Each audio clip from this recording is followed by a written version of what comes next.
Oui, allô? Oui. Qu'il serait là-dedans, dans cette barre-là.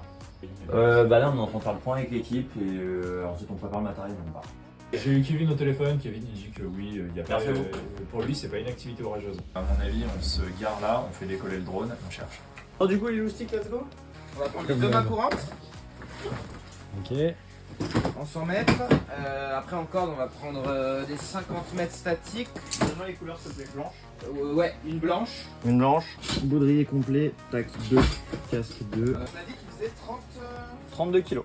C'est un berger allemand. Ouais, d'après ce que j'ai compris, mais c'était en anglais.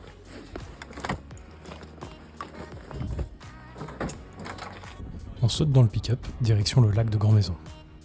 À peine arrivé, on déploie le drone en moins de 5 minutes. Pendant ce temps, le reste de l'équipe se prépare. On demande des infos supplémentaires auprès du requérant. Il est espagnol et le chien s'appelle Dumbo. Là, je dois m'arrêter un instant pour vous parler de Max, un randonneur qui passait par là et qui restait un bon moment avec nous pour traduire en français. Heureusement parce que personne dans l'équipe ne parlait espagnol. C'est parti pour la recherche. On va commencer à scanner la zone où Dumbo a été entendu pour la dernière fois. À l'ESAM, on utilise un drone DJI Matrice 30T. Il embarque 3 capteurs, une caméra thermique radiométrique, une caméra optique grand angle et une zoom à x16, qui peut monter jusqu'à x200 avec le zoom numérique. On balaye la montagne à la recherche du braque allemand. Des fois, on le repère en 10 minutes. D'autres fois, il faut voler 2 heures, et malheureusement, il arrive aussi qu'on ne le retrouve pas. La caméra thermique nous aide beaucoup, surtout le matin, quand le sol est encore froid, et que les points chauds se détachent nettement. Mais en fin de journée, les roches ont emmagasiné de la chaleur. La température s'uniformise, tout devient tiède, et l'animal se fond dans le paysage. Après 23 minutes de vol, il faut rentrer pour changer les batteries. Heureusement, le M30 dispose de 2 batteries qu'on peut remplacer à chaud une par une. Le drone reste allumé, pas besoin de le redémarrer. C'est très pratique parce que ça évite de refaire les contrôles pré-vol. Et ça permet d'économiser le temps d'acquisition des satellites au redémarrage. Et donc de repartir aussitôt.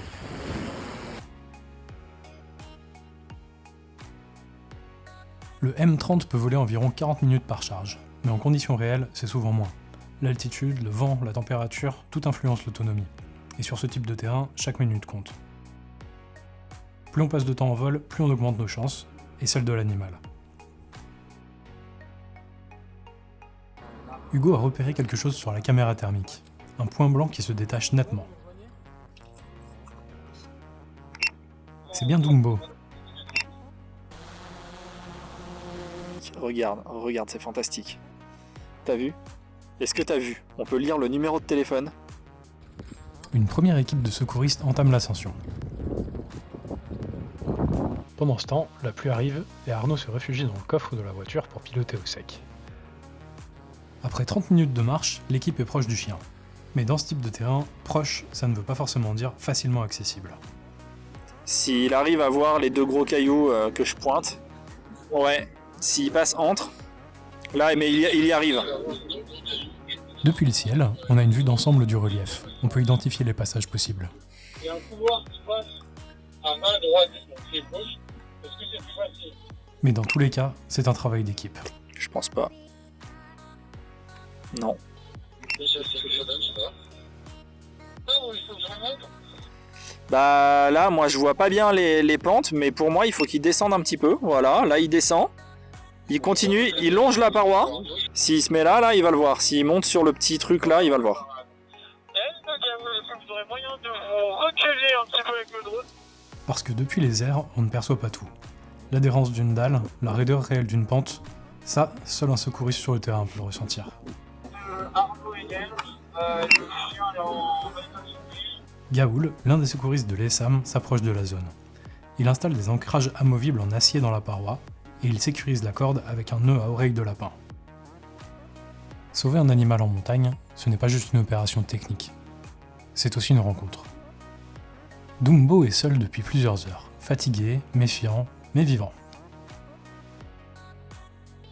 C'est une mission où chaque geste compte, mais où rien ne remplace la patience, l'intuition et le respect.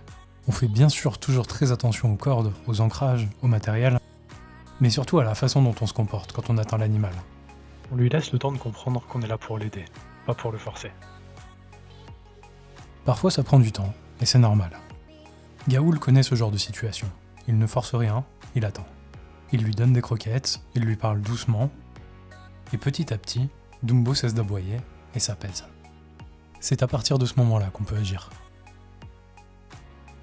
Gaoul peut commencer à enfiler doucement le harnais autour du chien.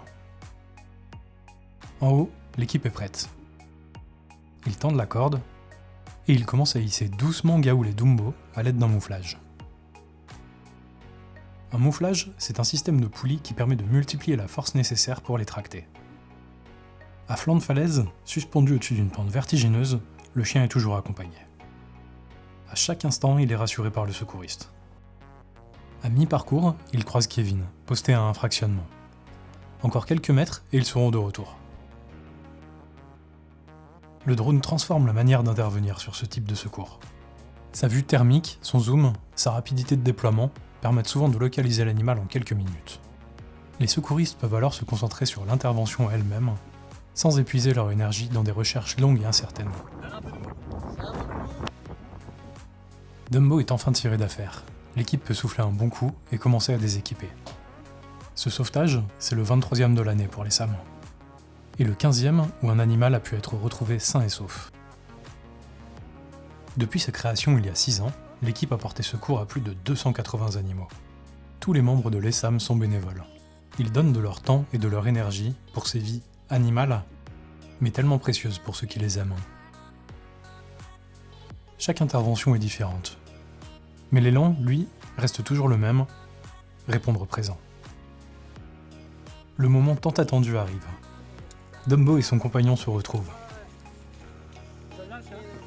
C'est un soulagement, un lien rétabli. Et pour nous, une mission accomplie.